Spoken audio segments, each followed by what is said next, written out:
welcome to another episode of the Lifestyle Podcast here with Pro Physique. We have myself, Coach Danika, and Coach Fatima. How are you, lovely? I am so good. Although I'm a little bit jealous. I have to admit that I'm a bit jealous because Team Pro Physique is just this bunch of amazing people with amazing high-pitched energy. And you guys did an out-of-office strategy session this weekend. So how was that? Yeah. Oh my goodness. It was amazing. We missed you and Matt, and Thank you. there were a handful of other coaches that weren't able to make it, but it Yeah. was just this like business strategy team building meeting. And it was amazing to be amongst, I mean, we know who we work with, but then to actually be together and to do things together, communicate together. Um, we have some amazing coaches that we work with. Their intellect is astonishing sometimes. Like I was listening to some of them speak and I was like, holy crap, like, are you sure that I belong sitting next to you? But they're just amazing. So it was uplifting, energizing, inspiring. We had a great time in Florida. Obviously, being from New York, I was like, please give me all the sunshine too. So, yeah. Did you get the sunshine? Yes, my husband actually went with me and he had a portion of the team building activity that he did with us, but while we were talking business, he was laying out in the sun. Like I had to tell him yesterday, hey, I think your forehead needs a little bit of aloe because he's like peeling a little bit. So, yes, I went for a walk. We got the sunshine. I mean, to not have to brace, right now it's freezing here. So, to not Yeah. have to brace yourself when you walk outside felt so good. So good. So, yeah. Hey guys, Coach Lexi here. I wanted to take a moment to give a special shout out to our sponsor of the podcast, Angel Competition Bikinis. I don't know about you guys, but one of my favorite parts of show day is getting all glammed up, and that includes putting on my suit. So, fun fact, I've actually worn Angel Competition Bikinis for all of the shows I've ever done. So, this is probably my favorite suit to date. I absolutely love it. It's beautiful. And Angel Competition Bikinis is so gracious in offering our podcast listeners a special incentive. So listen up. If you visit acbikinis.com/code, you can get a free set of posing socks and a free design package with a ton of free fabric swatches. And if you want to go ahead and move forward and order a suit, you can use the discount code LexiM for a special discount on your order. The quality, the fit, and the customer service with Angel Competition Bikinis is absolutely unmatched. And one thing amongst many things that I love about the company and the brand is the two owners, they're twins. They've actually competed themselves. So they truly get how important the suit is to a competitor on stage. So don't just take my word for it. Order your free design package today. It'll be in the show notes as well, and enjoy the rest of the podcast. Good. I mean, look, we had the opportunity to join because Team Pro Physique is very Fun. inclusive in this way where, we were joining from a digital perspective. But it was so nice, Danica, because I realized that I'm doing a podcast at the moment with a lady of greatness. So, guys, just to give you a little update on what I witnessed this weekend, our lovely Danica actually received a title change this weekend. So we refer to her now as a premier coach. And that is a huge accomplishment in Team Pro Physique, just based on the metrics that they had produced in terms of how Danica actually got this incredible achievement. And I think the one thing that stood out to me when I was listening to you receive your award was there was a portion of the grading and the scoring that was based on client feedback. And you had received an incredible promoter score from our clients. So it's just really nice, like, for someone like me that's only been in the business for a year, and of course, I love the energy here, I love the people, I love the commitment and the passion in terms of what we're doing. But it was just so nice to see a woman in a male-dominated industry winning awards like this and like showing us the path. It was really beautiful. Mhm. I'm really, really proud for you. Thank you. Thank you so much. It was such an honor to to be presented with that. And it was really cool also. Like I know that I work really hard and I try my best to show up for my clients like with Yeah. whatever they need. To see the metrics part of it, I don't break it down like that. So I don't look back and see like what's my retention of clients? Like, are they, I mean, I hope that they're all happy, but I don't break it down with what I'm actually doing number wise. And Yeah. that was pretty cool to be able to see. Yeah. Like, oh, okay. And even I think that also my brain just doesn't work like that. Like when we started to talk business stuff and like revenue and like growth stuff, and I was like, I'm out. Like I am out. So I just can't compute that. I'm not Yeah. very good at that. So to be able to have somebody show me that, I was like, Yes. oh wow, like okay, okay. This feels really good. And obviously, I mean, as the culture advisor for the team too, I'm all about being having people be heard and seen and make sure that they feel appreciated. Mhm. And oftentimes in my life, I feel that I do that many, many, many times, and it's hard for me to receive it. And in that moment, I was like, girl, just receive it. Just like receive Mm. it and accept it and like don't apologize. Don't be like, oh, but, like none of that. Like nothing needs to be given back. Like just take it in. So, yeah, thank you so much.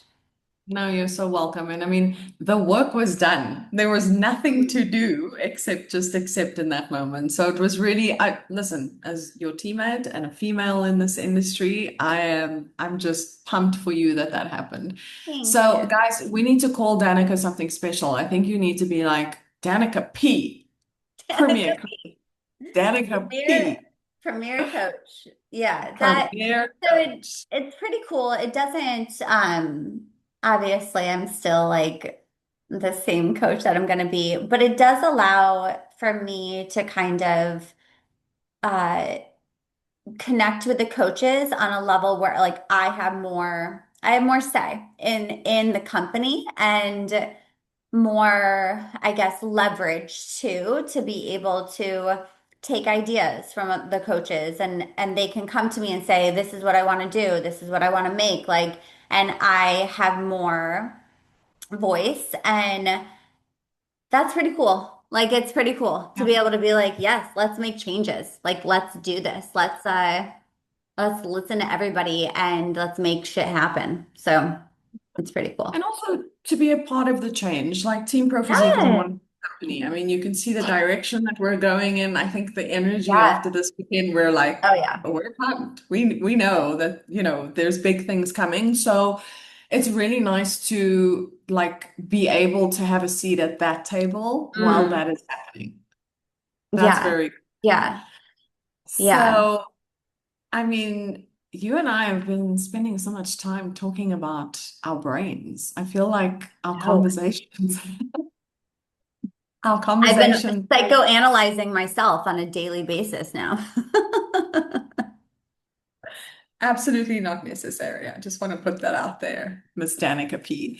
But I think we've got some good legs. And I mean, people are also giving us feedback in terms of some of the things that are affecting them, some of the things that are happening. So do you want to let the viewers Yeah. today? What is our topic? Today, I feel so. This was actually a topic that was discussed. I mean, it's been a reoccurring topic Yeah. amongst a lot of my clients, friends, I feel like family members, and coaches too. So this was actually brought up again over the weekend, just women and hormonal shifts that we experience, the impact that those hormonal shifts have on our mental capacity, our emotional capacity, our physical capacity, and going through that perimenopause. Like that is, I feel that nowadays people are talking about it more and more and more, which I appreciate because I'm 41 and if I had been, if this if I was 41 10 years ago, I would be Mhm. so lost. Like I would be like, oh my God, I'm just turning into that middle-aged psychotic woman who's going through her midlife crisis.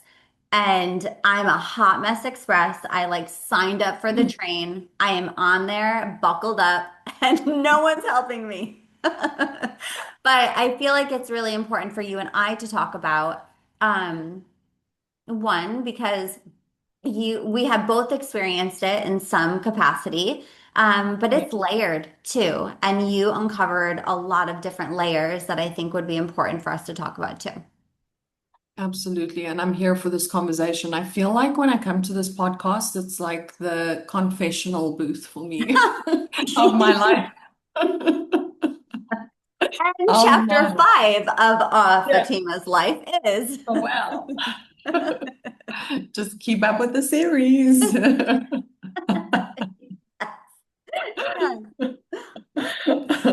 Oh man. So when was your first experience with perimenopause? Mm. So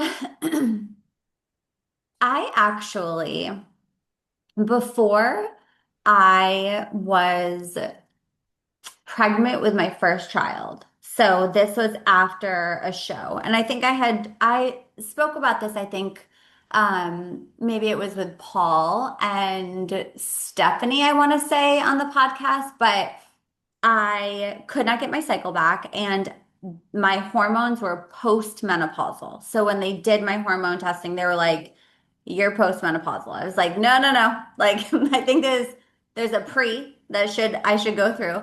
And I'm not ready for that. So that was my first experience with having hormones being all over the place, like not being in a healthy place. So that all got arranged, like, and we tightened that up, we fixed that, corrected that, had babies. And then I would say after my second child, so I had Jada when I was 34, I think, Mhm. 34, 35. I started having really significant night sweats. And we changed the mattress, we changed the bedding on it, the temperature in the room. I remember one coach who I was working with at the time was like, I think your metabolism is just booming. And I was like, no, no, no. I don't I don't think that's what it is. And also, I wasn't able to sweat. I didn't break a sweat easily when I was working out, but then I would be drenched at night. Like it didn't make any sense. So that was my first experience.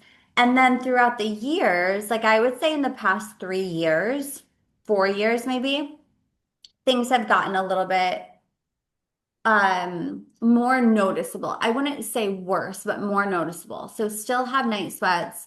Anxiety increased. My brain fog was like ridiculous, like fatigue, brain fog, where I'm a very intellectual person and I know my intellect, but I wasn't able to have conversations. Like I was pulling from just pure memory bank of like, this is what you say, right? Like and this is the response, almost like auto, because I couldn't really find any other words. And that became very frustrating because in my job as a mindset coach and even as like a coach for competitors or lifestyle clients doing the podcast, like I kind of got to be up on my game and I got to be able to like articulate myself. I was sounding like a dumbass. Like I was like, what is this?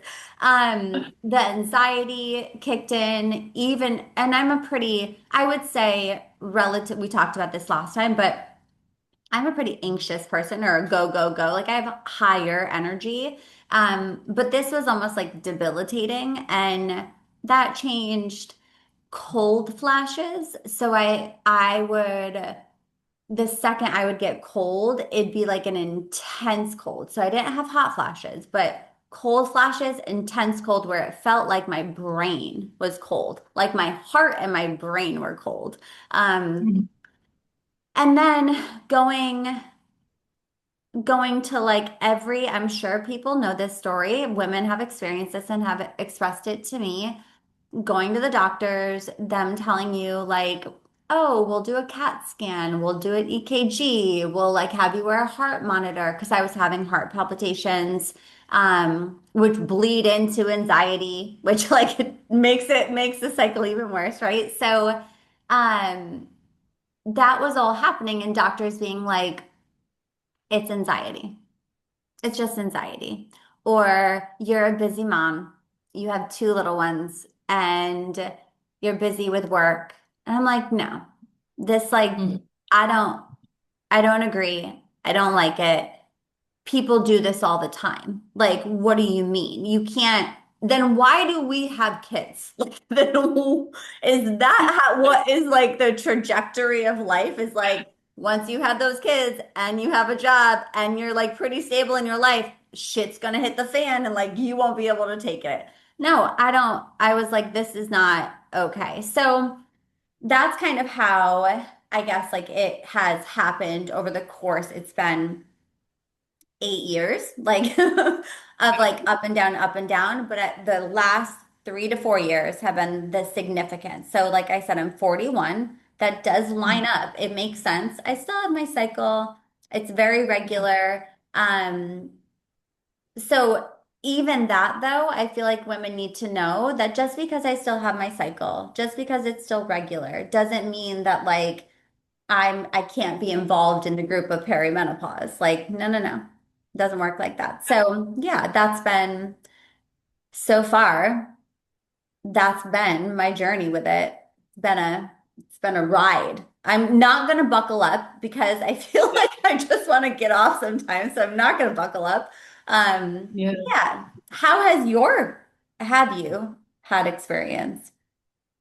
I have, and you know what? It was so similar to what you're Mm, saying because I had the same sort of thing. So for me, the way that it had kind of tiptoed into my life was during the time that I was leaving corporate when I was burnt out. There was a lot of things going on, so it very much coincided with the phase that I was in my life. So I never thought, Danica, I never thought it because I was like, I'm 36.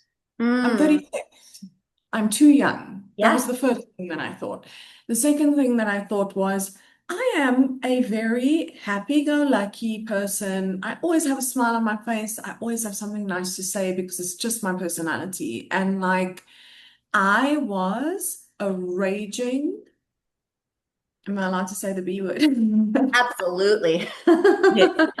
I was that. And I Mm, think that like my husband was really confused because he was like, is something wrong? I actually don't know if something is wrong. And I was just like, I don't know how to explain this to you because I cannot get up in the morning. I have such low energy levels that it is incomprehensible for me to get out of bed. I cannot point it to a reason and say, this is, I am sad. It wasn't like that. It was more like something is impacting me so deeply. And it almost exactly the same as you, cycle, very regular, nothing was really changing there. Libido changes though because your hormones are changing. So yeah. that was like Yep. something, but I didn't pick it up because I was so busy. I Right. was, in corporate at that point. And it was funny to me because post-diagnosis, I was like, okay, at least I know, but can somebody give me a manual on how to operate this roller coaster that Yeah. feels like it's going like this? Because I had read a study somewhere where there is this hotshot divorce lawyer in New York. I actually can't remember his name, but I'm pretty sure you know him because he's been on the Diary of a CEO. And Oh, yes. I really he's, like him. I love that guy, but he Yes. said, the highest incidents of divorce are happening to women that are either perimenopausal or Mhm. menopausal. And why is that happening? Because suddenly our brain filter, meaning in the past, if let's say your kids maybe irritate you with something, in the past, you might have been able to hold back on that a little bit and Yeah. compose yourself. And in a very kind and parental, Yeah. healthy way, you would be able to tell them. Whereas when you're going through perimenopause, your mood can change like this. You can get aggro like this. So for me, it was like, can somebody educate my husband on what to expect? Because I actually can't control this. And I don't want to be that person that goes, this is just how I am, but this is Mhm. actually just how I am right now. And Yeah. I don't know how to Yeah. explain. James So Sexton. that guy, he's Yeah. great. He's He's great. great. Yeah. We should call him. I think we should call him to talk about this. Oh, We should call him. writing it down. Yeah, I'm gonna stalking a lawyer is on my list of priorities. But look, it's totally true. And imagine that like the communication to women in the past has been, oh, it's okay, you're just menopausal or perimenopausal, it's just part of life. You just have to go with it. And I was like, what? This is what we're Yes. telling people. We just have to live with this. Right. Like, Right. not okay. I'm not okay No. with this broadcast messaging to the planet. Can we do No. better? So Yeah. I think it's great because there's a lot more information. There's, like we said the last time, there's like an awakening of like the medical science field, putting a lot more energy and resources behind it to do the relevant studies and testing that they need to do. But at the Right. same time, poor woman. I mean, we deserve being a woman is like you are competing in the Olympics, and deserve a medal of participation for just waking up and experiencing these things every day. It's not okay. Not Like, okay. buy me Yes. the medal and make it Buy me the platinum. medal. Yes. Oh my gosh. Absolutely. I think also there's something to be said about having a good understanding of that season of life, but then embracing it also Mhm. because I feel that if I were to recall when women in my life that were older than me were speaking about it, it was not like it was never like a badge of honor or like it was like, ugh, I'm going through hot flashes. This is just ridiculous. Like, ugh, this is just pure menopause. You just wait. You just wait. And I always thought, well, shit, like that's got to impact how we navigate that, right? Like if I'm just waking up and miserable to start with, and then every symptom that I experience, good or bad, I like just put this negative tone on it. Chances are I'm not going to experience it that well, right? So I also, this even reminds me of like experiencing your menstrual cycle for the first time. There was I forgot the show that it was, but it was a beautiful show and they actually the girl, there was a young girl that started her menstrual cycle and it was celebrated. It was like, oh my gosh, like you are in your moon phase and we are going to, let's go celebrate. And like she was put in this beautiful dress and like everyone, all the women came around her and like they had this like party for her. It was like a celebration. And I thought to myself, as a mommy of two little girls, I was like, I'm doing that. Like, I will not be like, oh my God, here it starts. Here's the heating pad, here's the anti-inflammatory, here's all the pain meds. Like, no. Yeah, and the attitude. Yeah, like I right. Oh, you're gonna be miserable. Dad will have to like dad go on vacation. Like, no. I think that there's a way for us to educate ourselves so that we can better navigate it, right? And I think that that's where the shift is kind of happening, where women are realizing, like, hey, shit, everybody's gonna go through this. Every single one of us will go through this. Like, you can't get out of it. So it's like part of being a female, right? You will experience it. Everyone experiences it differently. Everyone has different things that come up and different ailments and different ways. And so, but could we educate ourselves and find ways to better navigate it, right? I would love Mhm. that. Like, I think that that is so valuable and not to run away from it. I think that was another thing too. In my child in both of my childbirths, like my labors, I remember my mom saying to me, whenever we're experiencing challenging things, remember that there's a purpose for it and embrace it. Like, don't hide it, don't run away from it, like, don't pretend it's not there. So Yeah. embrace like for contractions. She was always like, the pain is there for a purpose. It brings you closer to your baby. So wouldn't it be great to not run away and push it away, but to be like, here we are. And through this contraction, even though it's so painful, I get closer to my baby. And that was the way that I experienced that. And I've taken that message in so many different ways. Like I was like, cool, night sweats. Fantastic. Here we are. Good. Good. You got me good last night. Like, good. So did you like wear a plastic bag to bed and like we're like, come on, night sweats, let's Bring do it this. on. Let's Um, dance.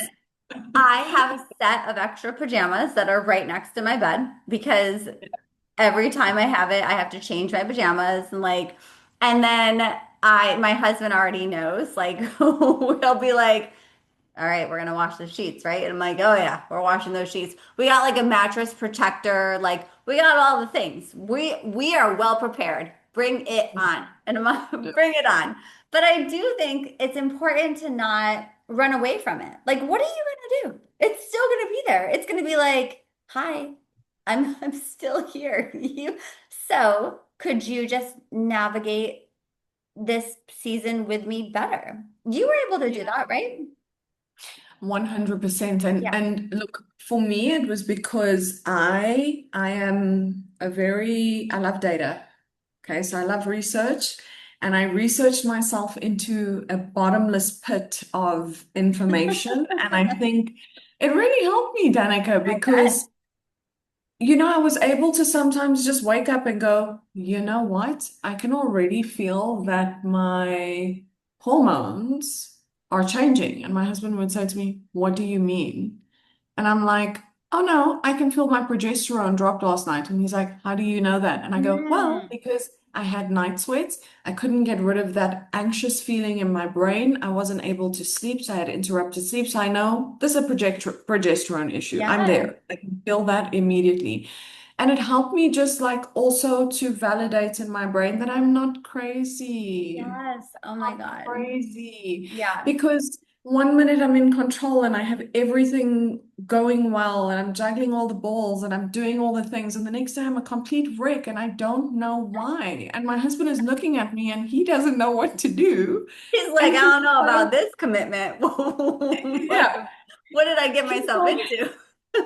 I mean, listen, I love my husband. He's a wonderful person, but there were times when I saw the blood drain from his face and he was just like, I am powerless to Mother Nature right now, and I'm gonna look to you to direct me on what that is. And I said to him, baby, I don't know what to tell you what's gonna come next Yes. because I don't know what's gonna come next. But I do think like the research element definitely will help Yes. women. And I think, don't try and fit yourself into any type of box. It looks different for everyone. I mean, we're seeing that there are some commonalities and there are things that you can do to make it more of a pleasant Yes. experience for Yeah. yourself because when I received the diagnosis, I was working with Paul and I wanted to be a competitor. I was going to go into Mm, competition prep. So my macros were there. We were doing everything. We were managing sleep, we were managing recovery, and I had gained 15 pounds, 10 to 15 pounds over that time. And I was like, what? And the thing is, what I see in this market that we're in with perimenopause and menopause is that that does happen. Yes, it does yes. happen.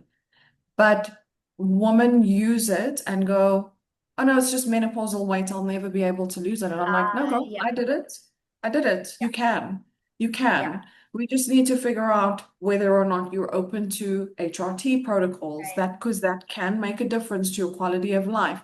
But outside of that, are you doing the things that you need to be able to improve your life with your nutrition, with your level of activity, with Right. maybe incorporating some HIIT, for example, also helps menopausal women. So there are things. It's not a Right. death sentence. It's not an acceptance and like, oh, okay, now I'm just menopausal. I'm gonna Yeah. die. So no, like Right. Right. you can do things to improve your life, and you should because it's your life, It's right? your You life. want it to be Yeah. good.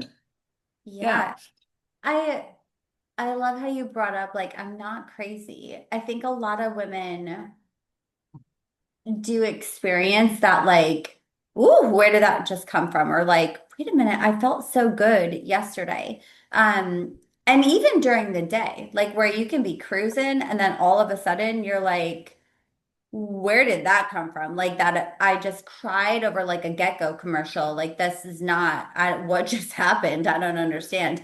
There has been many times that like I've experienced that. My husband's been like, is everything okay over there? I'm like, probably not. Like, probably, I'm not gonna make it. Like, we're just holding on for dear life.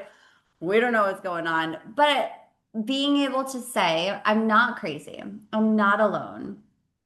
Let me recognize these things. Also, there are such beautiful ways for us to kind of, without going too deep into like the weeds of things, but to track things. And I love being able, I actually have the Moody app, which is for my cycle. And I love it because it will say, you're in your shift phase. Like, I wonder what today is telling me because I'm probably radiating that, but it will tell me based off of my cycle. And then it has my age, it has everything in there. And it will say, okay, based off of like what's going on where you are, today's the first day of your shift phase. So, and I knew this. I woke up, I was bloated, distended, water, I had Yeah. night sweats, I have water retention, my weight is up 2 pounds. I was like, okay, here we go. So, Yeah. yeah, I'm moving into my luteal phase of your hormone cycle, the time between ovulation and when your period starts. You may notice slight increase of temperature today, feeling a Mhm. little, your mood will feel a little bit lower, more irritable. Your progesterone, so rising progesterone, lowering estrogen, maybe holding some water retention. Um, so it tells me. And Yes. so me being able to be like, oh, that's interesting. And then doing some more research, like how you did, like, oh, when this is kind of what happens when my progesterone levels go here. This is what Yeah. happens when estrogen dips a little bit. I also think it's very important for all women to get their baseline numbers. So I don't care what age you are, you should absolutely advocate for yourself and go to your primary care physician or your OBGYN, or if you have an endocrinologist or a specialist, get your baseline hormonal panel done and ask for information. Like have them say, what is the most accurate day for me to Mhm. test my hormones? And this is the information I'm looking for. I just want a baseline of where I'm at so that you can reflect and go back to that baseline as you go through different seasons of life, right? The Yeah. only way that I was able to find out that my hormones were changing was in comparison to a baseline, right? So, like being able to know where do I usually hang? Oh boy, this is a big shift. I knew something was changing. Here's like my testosterone is zero. So, Yeah. that's a big change. And then from there, you have information. You have Mhm. symptoms that you experience, you have data that you've collected. You can present it to a well-educated professional, hopefully someone that is very experienced and versed in perimenopause. Present the information and say, what are my options? What can I do? Yeah. Absolutely. And I think, just to add on what you're saying here, Danica, because there are so many women who actually don't even know. And please note, I was one of them. Okay. So when I'm saying this because I was there. I didn't know how much testosterone I was supposed to have in my body. Mm. I didn't know how much progesterone I needed to have in my body. I didn't know at that point. I mean, I wasn't looking at tracking my cycle information, which there are, just by the way, on every fitness app, you can do that. Like I've got an Aura ring, I have a Whoop band. Sorry, I'm obsessed with data. I have a Garmin watch, but I'm checking all of these. Okay, excessive, I know. Like put them all on me. I want to know everything. But like there are different ways in terms of Yeah, the things that you're using every day. You're using these fitness tracking apps. Go in there, log the first day of your cycle, exactly what you said, and yeah, it will tell you. It tells you exactly those types of information, it even tells you about your body temperature. yes, So look at those sorts of things and gather that information, but also, you know, do some research on your own in terms of what should you expect, because when you're doing a blood panel, the blood panel will say something like, because the ranges are different based on how they're measuring, according to milliliters or whatever the rate of yes. measurement is, right? So on the blood panel, if you're looking at a blood panel, and let's say, for example, it gives you a range, it says your testosterone, the range of where your testosterone should be between 1 and 50. And what happens is we go for the blood work and the blood panel, and I was on 2 at the bottom of the range, okay? And the doctor says, "No, but you're fine." And I went, "Absolutely Uh, not. Not, yeah, I am not functioning even yeah, too closely towards the median. We're not even in the middle of what this right, range looks like." right. So just because I fall on the range, it may be on the low side or it may be on the high side, but just giving someone a range and saying, no, you fit within the range. Be educated enough to know Right. that if you are on the low end or the very high end of something, that's not a good Yeah. sign. That's not a good sign. Right, right, right. So at least like with the basic level and information, most blood panels will tell you, here is the range, here is where you are. Go and Right. you can even check it on ChatGPT and ask the question. You Yeah. can And there are question. optimal ranges. So I always say to my clients, I actually have like a sheet that I have that has like normal range, like normal in reference range, and then optimal Yeah. ranges for athletic individuals, for males and females. I want to be in the Yes. optimal. I don't want to be in Yes. like average. Average doesn't work for me. Like average feels like shit sometimes. So like Yeah. I'd rather be optimal range. Yeah. But it's like taking a Ferrari and expecting it to run on cooking oil. That's how I feel. If you don't Right. have enough Yes. of that particular hormone, why do Right. you expect that you're going to perform normally, Right. even if you're Right. sitting too high or too low? So I'm really glad to hear that you're doing that because we don't know. We expect our We don't. healthcare Right. practitioner to tell us, and then we just take the information and go, okay, thank you. You know better than me. Yeah, yeah. And, to remind us too that like while they might be, you know, educated, if you're just going to your primary care physician, some of them Mhm. may have done their research outside of their own studies. But let's be honest, like I've asked my primary care physician, how much studying did you have to do for this? And she was like, I think I got 5 minutes of it. Like I did not do any studying. And actually it wasn't in my textbooks. So like being able to understand it is important to know who you're speaking with. And Mhm. there's so much information out there. Like go to somebody that you can trust, that you know has the information that can give you that also I find has a little bit of experience. Like experience Yeah. is huge and they can like tell you, and I would say too, something that I've run into is myself personally and with other clients is going to somebody who's just older than you doesn't always Yeah. equate to, oh, they might have all the information then, because I've gone to an OBGYN who is much older than me. So thinking she's gone through this, she's experienced, and she looked me up and down and was like, no, no. Like you haven't gained any weight. I think I was 38 at the time. She's like, you're 38 years old. Like, this isn't what you're going through. And I was like, okay, you're not my jam. You are not my girl. That's okay. That's Absolutely. okay, Yeah. right? There's so much out there. There's a lot of, I would even say, there's a lot of networking out there as well for professionals in the perimenopause space. Like MIDI Health is one, or hers and him are that's one. But just doing your research too. Yeah.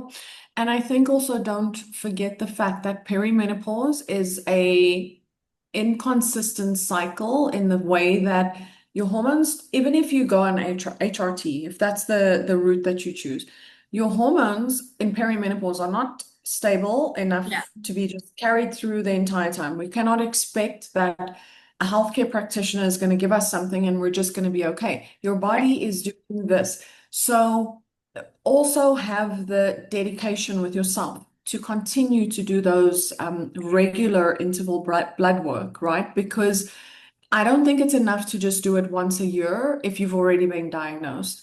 And if you're on HRT, remember that if you are given a certain level of hormone replacement therapy, if your hormones are adjusting within your body on top of that, Right. you're not going to be at a consistent range all the time. So really, really be consistent with yourself and go, okay, it's time for me to check my blood work again, because sometimes they have to adjust your protocol as you go along. It's a journey. It's not just going to be like a, Right. here's a tablet, you're going to be fine.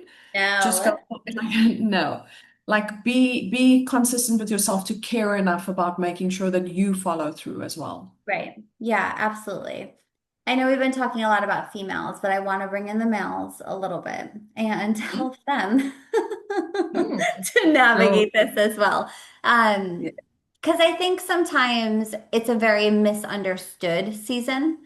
And let's be honest, it's a season of life where typically this is like on average, you are probably set in your career. You may or may not, but most likely have children, and you're in a relationship for, you know, an extended period of time. And I'm saying on average.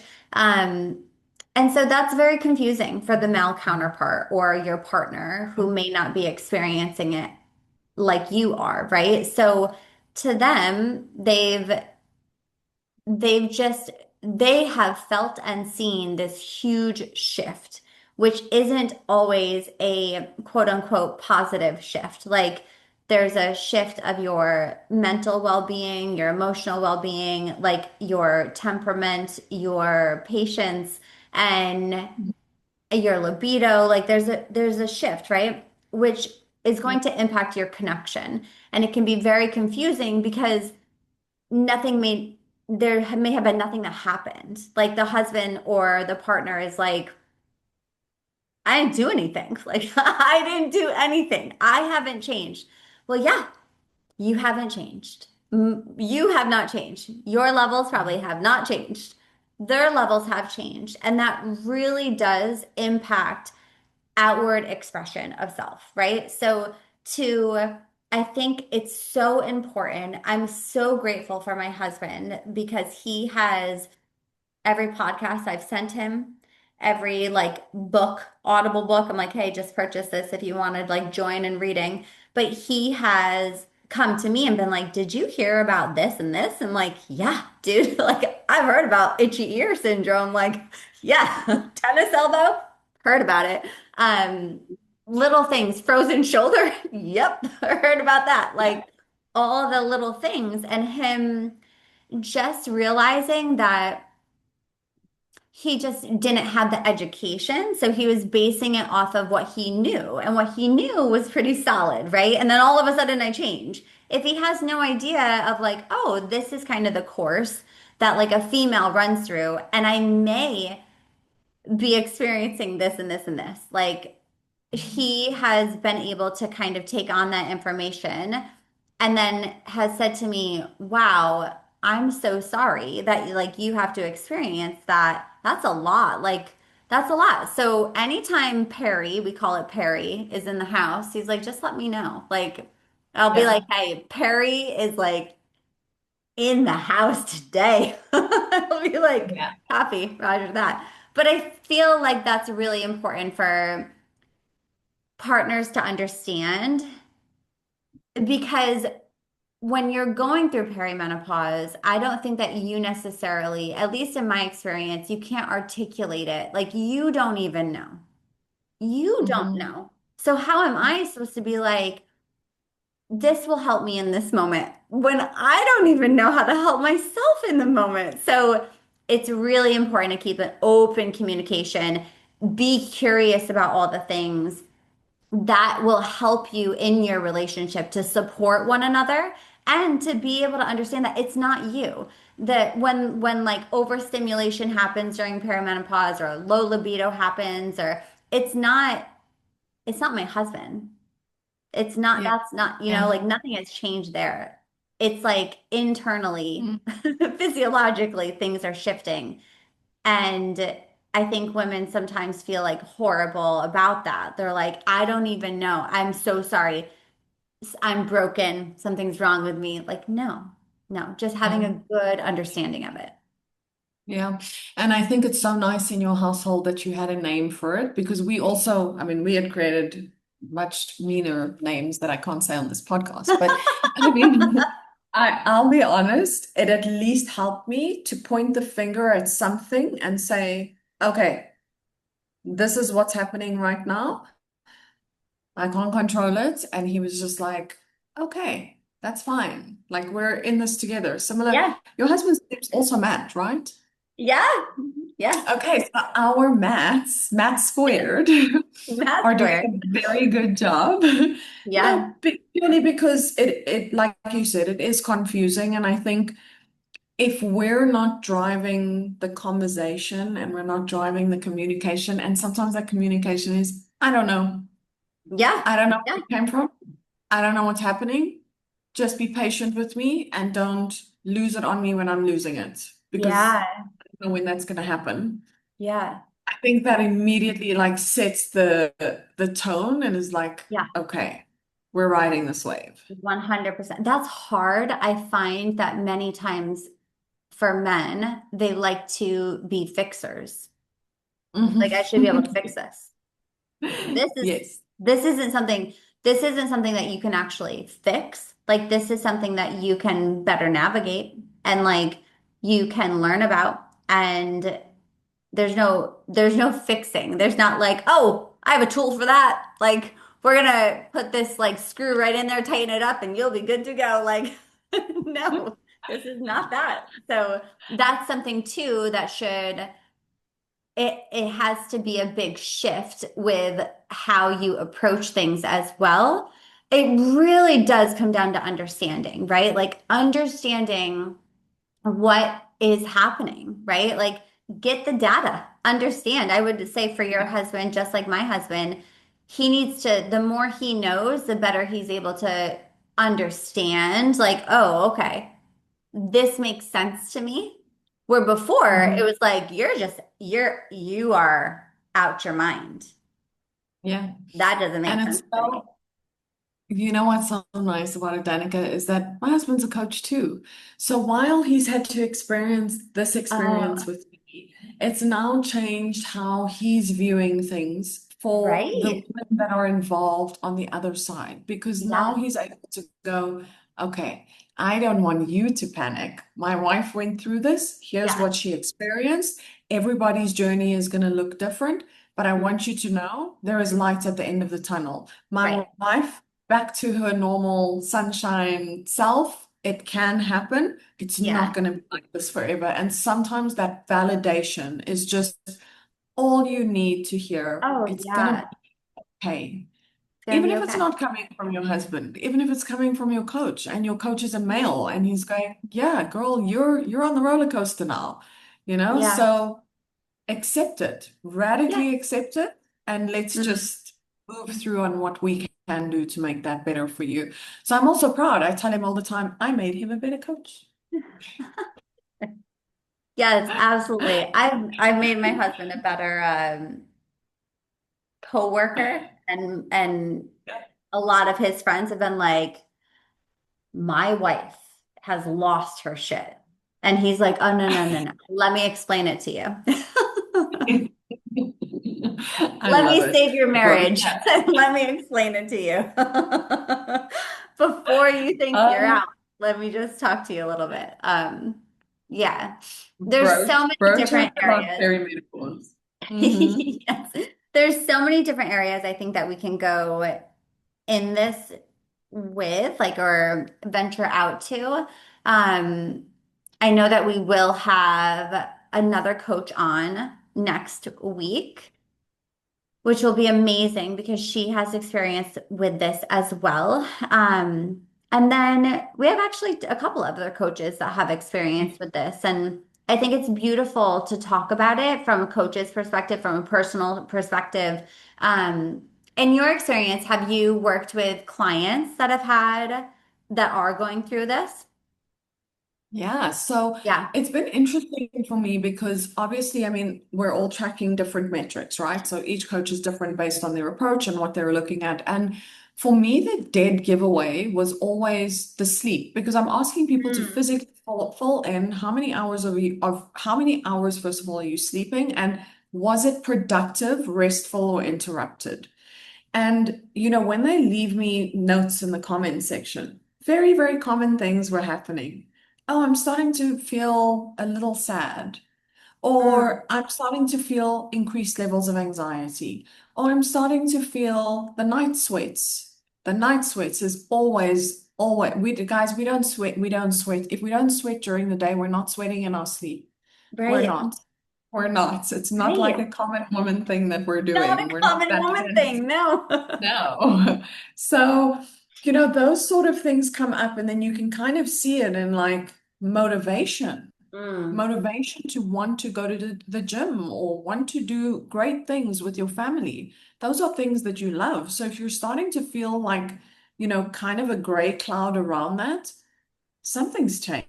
And it Yeah. may not be that you now decided one day you don't like your family. I don't think it's that. I think it's that, No. something within your hormones have changed and your brain is just reacting to it accordingly Yeah. with what's been given. Yes. Tell me more about that. So tell me more about brain chemistry and how shifts of hormones can impact our brain chemistry as well. Because Yeah. you got some good information. Okay, welcome to the confessional booth once again. But Welcome I to want to your read daily some confession. statistics. Yeah. Your daily confessions Oh, with we're getting serious. I Danica didn't. P. Yeah. We're getting serious, okay? We're getting serious. We're So, putting the ladies, skepticals on. We got everything. because I'm blind without them, so there is method to the madness. But That does let not me have tell anything to you, do with perimenopause. That's just no, but let me tell you about a funny experience that happened because I was okay. So I went through corporate burnout. Okay, one separate thing, and I was like, okay, this is what burnout feels like. I feel it. I know it. I'm experiencing it. Then I went through perimenopause, which kind of aligned with when I started working at Pro Physique, and it was like, okay, now I know what this is. I've experienced it. Great. And something interesting also happened to me over last year because my husband and I were so excited. We were going on vacation and we are like, let's bring out all of our books. And we love things on like brain chemistry, neuroscience, etc. And while we were reading, there was this test that the author had kind of directed people towards. And it was like, if you've experienced any of these similar things that I've explained, please go and do a test. And I was like, okay, what is this test? So the test directs you to the American Mental Health Association. So opened it up and it's like a 10-minute test. It's very simple and easy. And suddenly I had been told by the American Mental Health Association that I have ADHD. And I was like, wait, wait, wait, wait. First of all, okay. hold up, hold up. Oh, let's just stop the train. Stop this train. I did not buy a ticket to this life experience where things are consistently going to go wrong. And in my brain, ADHD had a stigma attached to it because I was like, when we were kids and boys were in the classroom, this is how the teacher would identify. your son is interruptive because he's being class clown and he cannot focus on Mm, his work. This was how I saw ADHD, and I was like, no, this cannot be. that is not So me. not at all. No. So, so of course, I run to my psychologist's office and I'm like, okay, this is what happened. I did this test and it says this thing. And she's like, I'm going to give you a more comprehensive one. So let's do that. That's step one. Step two, once we know, we'll be able to figure out a lot of things. And remember with things like perimenopause, like I was saying to you, there will be levels of like what feels like depression looping Yeah. in because you're having this like change in your brain and change in your hormones that you're not in control of. So I had experienced that and gone, okay, I know what it's like to be sad, but what's going on here? And it was confirmed. I was diagnosed as ADHD. So what that means is that we have a prefrontal cortex, all of us, that is responsible for executive functioning, which means it's responsible for decision making, it's responsible for attention, creativity. It's basically the central master place of where, things are happening for us. And while this had happened and I was diagnosed, they told me what the symptoms look like when you have ADHD, particularly in women. And some of those symptoms are, we are highly stressed as females. We're always overwhelmed. There might be depression. There could be racing thoughts. Now, please note there's an overlap here between a previous diagnosis of something that I did experience based on blood work and something that is happening in my brain right now that I couldn't understand. And I was like, Yeah. okay, so what do we do? And for me in that time, it was like go to the psychiatrist and try out some medication. And I'm honestly not opposed to medication if it's going to make yourself feel better. And well, at least in this context. And I went there and I tried out like I want to call it a slow acting release of this particular, because there's two types. So there's fast acting and there's slow acting. I don't know the medical terminology, so please excuse me for that. My psychiatry degree is still on the way. Um, but what was really interesting about it for me, Danica, is that basically when you have ADHD, your prefrontal cortex, particularly in women, presents as being sleepy. It means that Mm, it's just functioning at a much lower level because we struggle with brain chemicals and producing something called dopamine. Okay, mhm. so we know about dopamine and we know about serotonin in terms of their place in our lives, but when you have ADHD, your dopamine levels are low.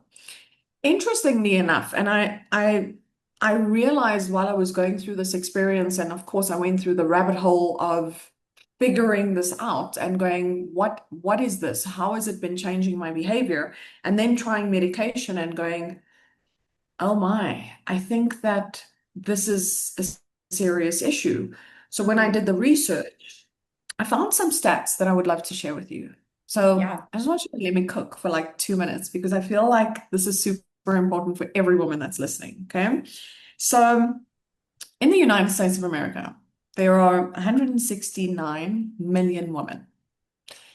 Only 3% of them have been diagnosed with ADHD, and that's a formal diagnosis, meaning you've done the test, you've gone to see the psychologist, you have either chosen to be medicated or not, right?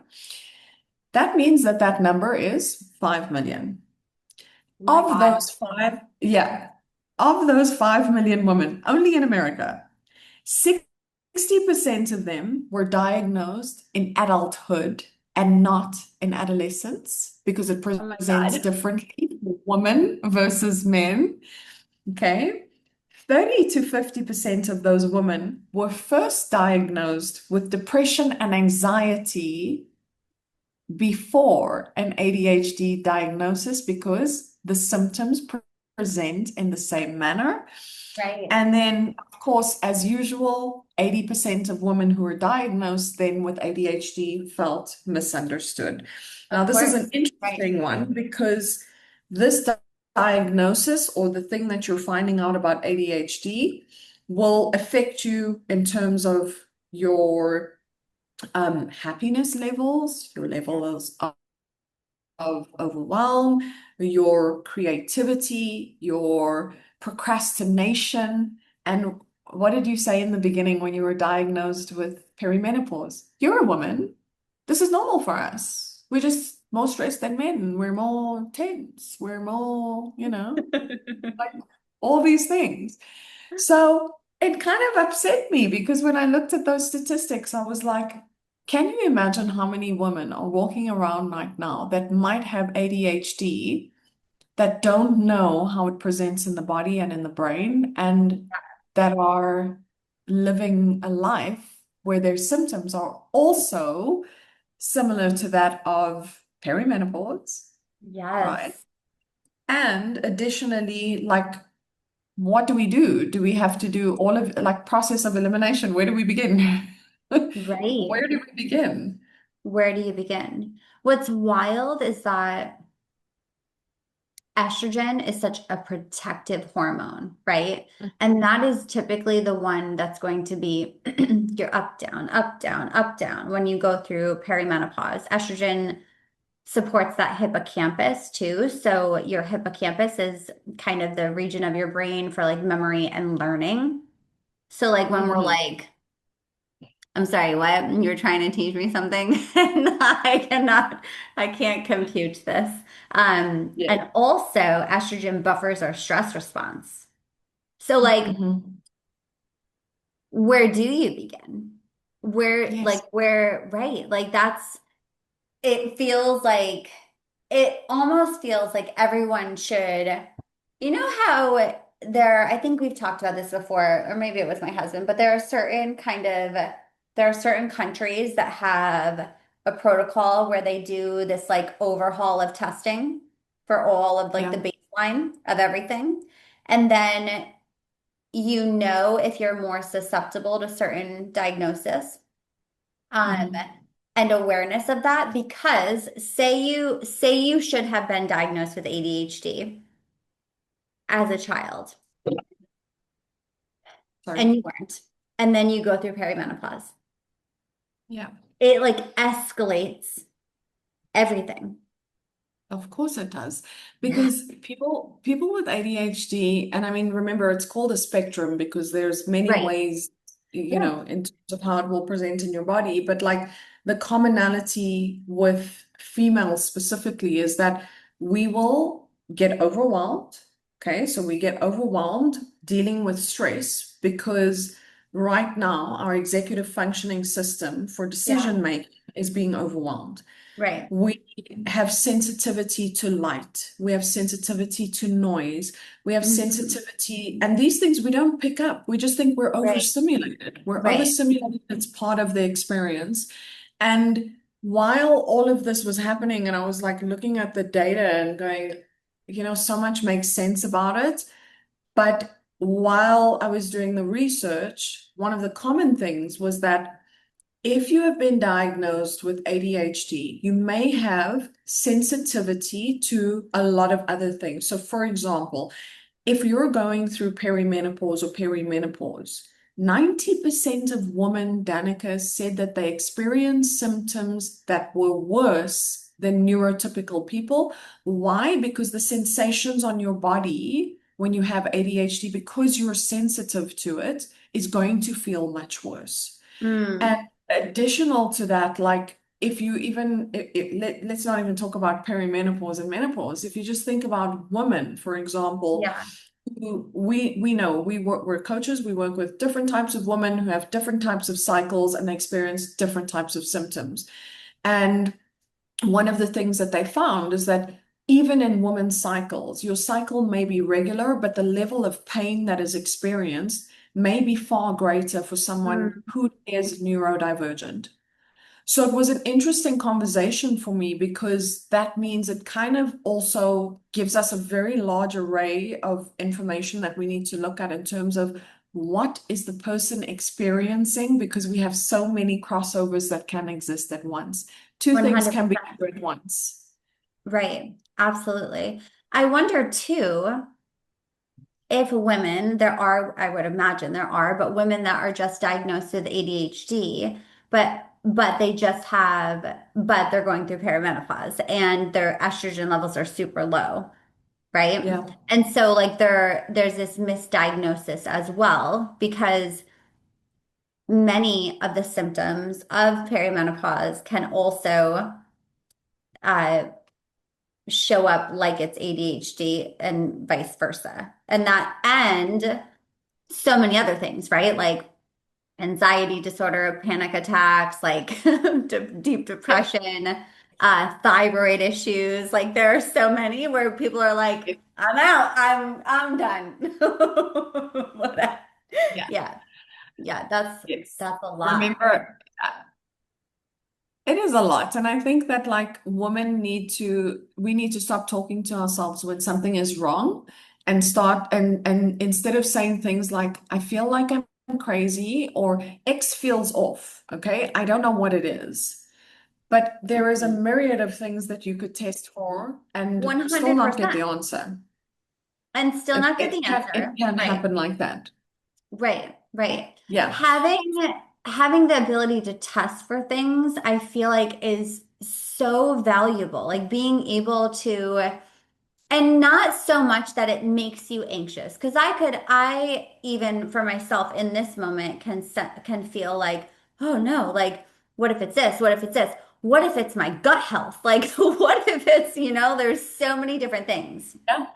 But let's Yeah. take a step back and say, what are really important parts of me?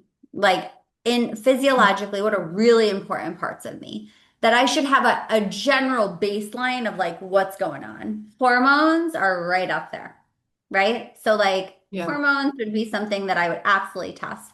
If you can do a cognitive like test online, do it.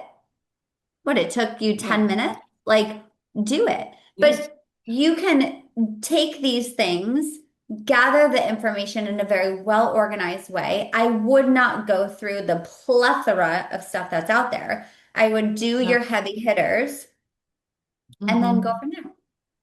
And like Absolutely. just sift through and also understand. I think an even bigger part is having good awareness of your own changes, right? There are some women, like I just had Kara Corey on, and she's 42 years old. She hasn't had one symptom of perimenopause, not one. She's like, I Wow. feel glorious. So I'm like, good, because it doesn't just because you're in your 40s, it doesn't mean that you're having it, right? So you have to be very, very much more in tuned, I guess, or like advocate for yourself, be more aware of things so that you know what things have shifted for you and have feel a little off for you, and then go with that into like where could I tunnel this into like this test or this conversation, this data I'm going to collect. Yeah. And I think also don't be as judgmental of yourself to say Yeah. things out loud. And when I say that, I mean like, let's look at perimenopause. There is, like I said, an element of sadness that comes through. Some people Yeah. feel depression during perimenopause. ADHD, for example, you have low dopamine, sweetheart. So your brain is not Yeah. going to be feeling at its best. And when these things happen, we tend to convince ourselves that we've just become unhappy with our lives. How did Ah, that happen yes. overnight? And Yes. I'm sure you feel like this as well because you seem to me like a very analytical person when it comes to your own life, where I always say to people, don't make big life decisions when everything feels like it sucks. Because Yeah. if Yeah. everything feels like it sucks, there's something that is overarching that. You're Right. not just going to get to a place where you're going to wake up and everything feels awful. It's more like a slow burn of you feeling Mm, it coming in. And the difficulty is we just go, okay, this is yeah. part of it. I think it's just life. I think life is just tough. And I question that a little bit because I think that we accept a lot of things that may not be normal just because we don't have more information. We don't Yeah. have more information. I And agree. where to begin, Danica? I mean, if you were speaking to someone like me right now, okay? Because this thing, remember, this happened to me sequentially, but like by accident. Like it just happened to be that I was reading a book with my husband and it was like, Yeah. do this test. And then I was like, oh wait, so you were telling me that when I was experiencing that super low sadness and racing thoughts in perimenopause, that could have actually Mhm. been ADHD too, right? Yeah. So now in experiencing that and going, I was like, okay, if I have to look back, I know that I wouldn't have done anything different. I think everything happened for me in the way that it was supposed to. But for someone that is maybe having the commonality of symptoms across the board, where would you say that they should start first?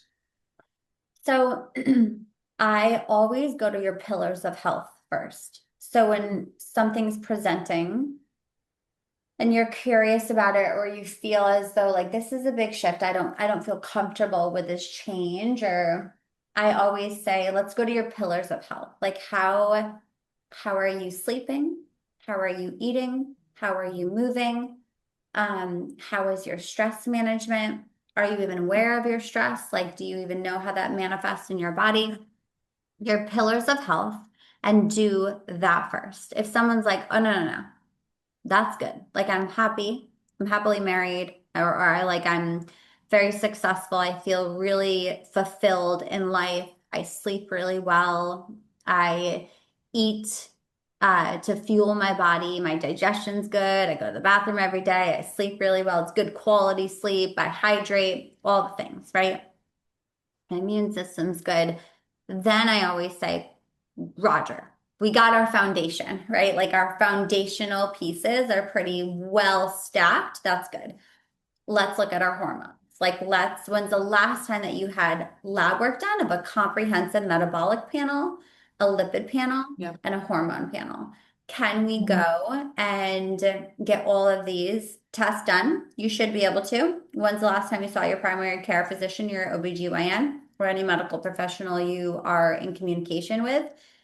Could we just get these like basic things done? And I usually will give them, I'll give them like a list of lab work that I think would be important for them to advocate for. And so let's go there. Let's see where we are there. And then from Yes. there, we have more information. If our foundations are pretty solid, and everything that would support our lab work, right? Our internal systems are good, then something in our internal system is a little bit off, right? So let's look at that. Um, and then my last one would be history and circumstance. So talk to me about your family history. What has your mom gone through? What did she Yeah. experience? What was the age that she experienced this? Even like your grandma, your aunts, I would say, your sister, if you have one, like talk to me about that. And then what has been the change that you have felt the most? And in that timeline, I want you to write me out a timeline of like, felt great here. This is the last time I felt spot on. And here's where I'm feeling now. What has happened over the course of that timeline? So Yeah. it really is kind of doing like being a detective. But I like to break it into those three things, like your pillars of health, we'll have that bucket. And then your blood work and your tests and your labs will have that bucket. And then write me up kind of a timeline of life, because that gives me a good picture of it. It feels more organized, it feels very manageable to do, and not to be like, it could be this, it could be this, it could be this. Like Yes. that's a lot. So that's kind of how I would approach it. Yeah. And I love that answer, Danica, because the one thing is as soon as you said get your foundations right, I was like, yes, absolutely. Because look, most people that are in this process with us anyways, they Yeah. have that. They have Yes. that. Yes. They're Yes. doing the thing. So that is an obvious one for us. But I think like it's so nice to see it done in a systematic perspective because women panic. We Of panic, course. right? We Oh my. panic. God. We panic. And then it's also like we think that there's something wrong with us and it's not happening to other people. Mhm. It's like a mentality that I want us to jump out of because I'm just like, we are all in this experience and going through Yeah, different things at different times. And right. I think the great thing that I'm seeing now, like, is the strength in community of all the information, of all the doctors that Right. are behind this. I mean, Dr. Marie Claire is doing some amazing, amazing Yeah. work in the perimenopause space. And I know Danica gave me a list of, like, wish list of people that she wants, and that My was wish list. right there on the top. And I think it's valid. I think that, like, for women, look for those kinds of credible sources of someone that is in the field with a great track record as well to get your levels of information from, because it can be so overwhelming if you're going to try and figure it out yourself and you don't have the systematic process that you've discussed. Because Right. then it's just a confusion pool and all of them have the same symptoms and you have brain fog and it's like, I'm okay. I've got Yeah. decision fatigue. I'm not going to do anything about Yeah. it. Yeah. I would say don't do it alone either. If you Hmm. have support, like if you have a coach or if you have like a friend, or even like if you have one medical professional that you really feel will be on that journey with you, it helps you to still remember that like this doesn't have to be your everything. Like you're not gonna, you still have life that's happening around you. I have found that like I can be someone's constant when they're going through these things. So I can say, hey, let's work on your pillars of health. And like they know that I'm overseeing it too. And they're not like, it's just me by myself. Like I'm straggling over Yeah. here.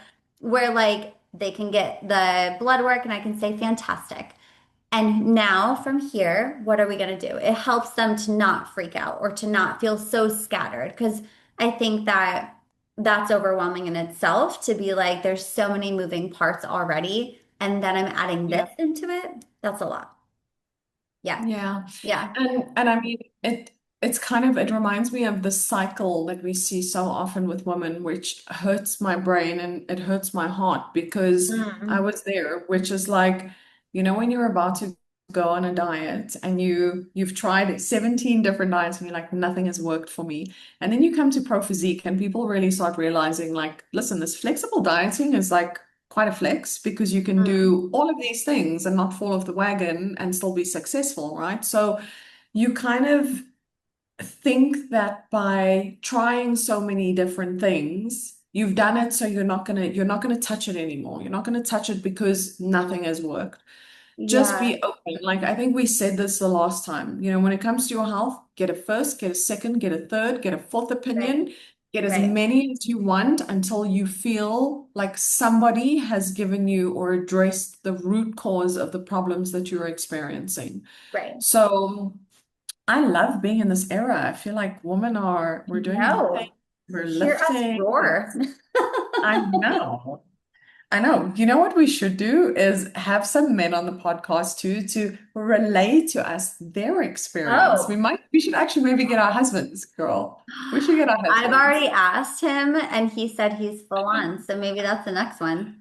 Yeah, Yeah, I love it. because I think that the experience for a man, I mean, listen, men are a lot more black and white than what we are, but I can imagine that it must be like you said it perfectly in our last podcast. You said, sometimes I walk around the house and I'm like, hee hee ha ha. And then the next minute I'm like, Yeah. oh. Yes. Yes. That's right. Like, oh, I don't know what we're getting today. Yeah. Yes. And No, it I think is that would so be great. valid. Yeah, I think that would be great. Well, this is awesome. I know that we will continue to expand on this conversation. And to the listeners and the viewers, please comment, tell us your thoughts, your experiences, anything you feel comfortable sharing, any questions that you have, or any areas that you want us to dive a little bit deeper into. We would love to have your feedback because you're not in this alone. Like, we're here. We are here for you. We are in it. We're not going anywhere. So I'm excited to keep this conversation going. And we'll have a few of the other coaches on. I will absolutely sign up my husband to be on. but a few of the other coaches talking specifically about hormones and perimenopause and their own experience and their knowledge too. But I can't wait to just continue to chat away. Absolutely. I'm down for that. And Danica, congratulations again. Danica P. Danica Pate, thank you so Danica much. P. Thank you so much. If anybody has any questions, though, please comment, like, do all the things. We are here for you. And until next time, have a beautiful week.